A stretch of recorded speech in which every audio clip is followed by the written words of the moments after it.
Então, para fazermos qualquer coisa, qualquer atividade, nosso corpo precisa de energia. Então, sem essa energia necessária, os tecidos começam a ficar enfraquecidos, eles ficam com baixa de oxigênio, né? Começa a gerar uma hipóxia, diminui a produção de nutrientes e minerais no organismo, como ferro, muitas vezes. Ah, ó, falando em ferro, vou contar uma coisa para vocês relacionada aí à fibromialgia que nós estamos falando. Uma vez chegou uma paciente, fui fazer a anamnese, né?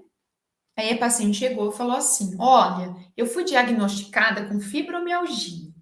Ah, porque eu tenho dores no corpo, eu tenho fadiga, eu tenho não sei o quê, né? E começou a falar. Aí fui fazendo anamnese e lá no finalzinho eu perguntei, né, como que era o ciclo menstrual dessa paciente. Ela falou assim: Olha, o meu ciclo é muito intenso. Quando ela falou isso, ó, já acendeu a anteninha. Beleza. Mas essa paciente, ela não tinha exames laboratoriais que comprovassem, né, a fibromialgia.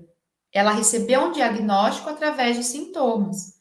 Mas quantas doenças que existem têm os mesmos sintomas? Por isso que nós pedimos, às vezes, exames laboratoriais para os nossos pacientes. Então, essa paciente, quando ela relatou isso, já acendeu a minha anteninha e eu pedi exame laboratorial para ela. Por quê? Essa pessoa estava com ferritina baixa. O fluxo menstrual dela era tão intenso, né? Essa pessoa estava com uma anemia. A maioria das mulheres que chegam até nós, né, que tem esse fluxo intenso menstrual, vocês podem pedir um exame para elas. A maioria tem um pezinho lá na anemia, tá? E aí, quando fui ver, o quadro dela era o quê? Anemia, e não era fibromialgia, não. E nós podemos fazer ozonoterapia em pacientes com anemia? Não, por quê? Porque o ozônio ele é ferro dependente. Ele vai usar o ferro que ela já não tem no organismo dela para fazer as reações. E aí, como é que fica essa paciente? E aí, se eu vou pelo diagnóstico clínico, né, que ela chegou para mim falando que ela tinha fibromialgia, se eu faço ozônio nessa pessoa, como é que fica? Tá? Então, quando eu falo sobre não se apegar a diagnóstico clínico, é isso. Você pode errar. Você pode errar. E você pode piorar o quadro dessa pessoa. Tá? Então, a gente tem que tomar muito cuidado. Muito cuidado. E vocês têm que ter raciocínio clínico. Beleza? Então, quando o nosso corpo ele fica assim, né? Com baixa de energia, nós temos aumento de cortisol no corpo. Então, aumenta o nosso hormônio do estresse, né?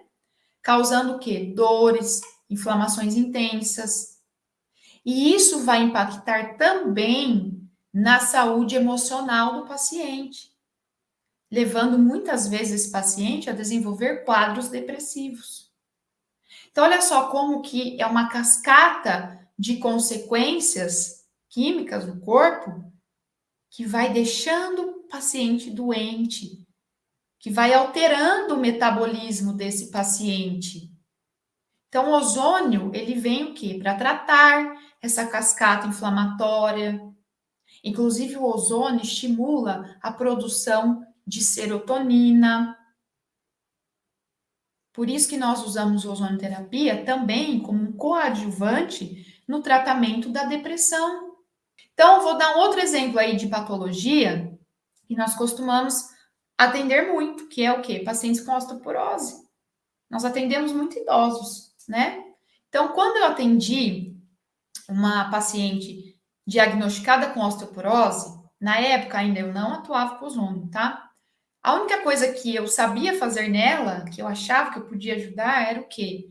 Os exercícios de fortalecimento, né? Atividades de impacto. Depois foi constatado que esses pacientes precisam sim de atividades de impacto, né? No impacto alto, mas precisa, o osso precisa de impacto ali e tal. E aí só fazia isso, tá? Eu achava que eu estava ajudando muito ela.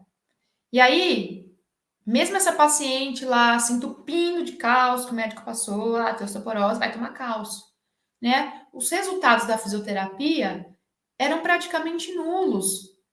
Por quê? Porque, na verdade, eu estava tentando tratar um sintoma, mas não era essa a causa do problema dela. Nem sintoma eu estava tentando tratar, né? Porque eu estava tentando melhorar a qualidade de vida dela.